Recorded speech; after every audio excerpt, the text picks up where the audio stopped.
Maranello on Ferrari's test track. It's the 25th of January 1998 and bitterly cold. Temperatures around freezing. Not exactly ideal conditions for a rollout. Because today the C17, the Red Bull Sauber Petronas team's latest car, is due to run for the first time. Over the past 20 weeks, the car has been thoroughly tested in the wind tunnel. The engine has run the equivalent of several races on the test bench. In theory, everything's working perfectly.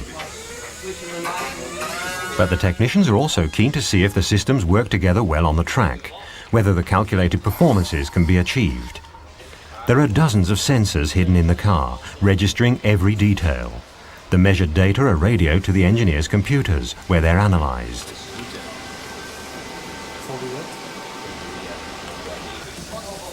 And Johnny Herbert, too, can't wait to get a first impression at the wheel of the new Formula One car. He's one of the most experienced drivers around, has been driving for Sauber since 1996, knows the team and the test track.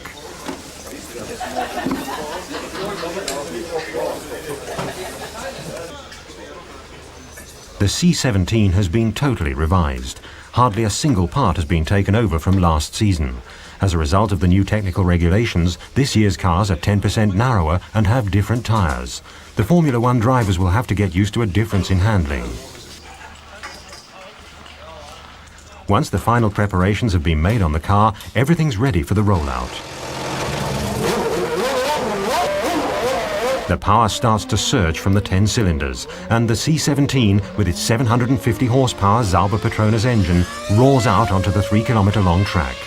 The new car's first official run. And no problems despite the cold.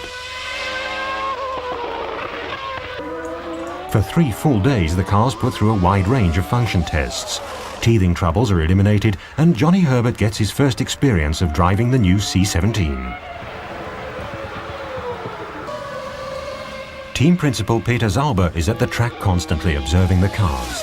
The first lap times are promising, but with the new regulations it's very hard to make any predictions about the coming season.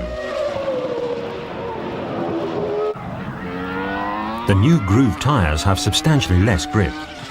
Braking distances are longer and the car's slower in bends, an avowed aim of the regulations to make more overtaking possible in Formula One.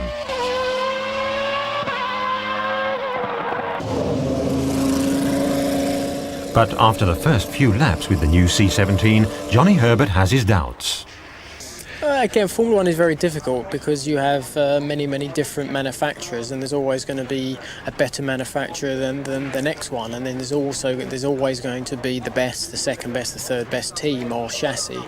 So that's always going to be very difficult. With the rules, the way that they're trying to do it, I think is probably a very good way, because it tries to restrict what the big teams can do, and then the little teams have more of a chance. So that's a good factor. The making it closer racing maybe this year, we'll have to wait and see, but I don't expect it to be very different, because I think we still have the same thing where a chassis is better than the other chassis, and when you have one better, it's not possible to overtake the better chassis.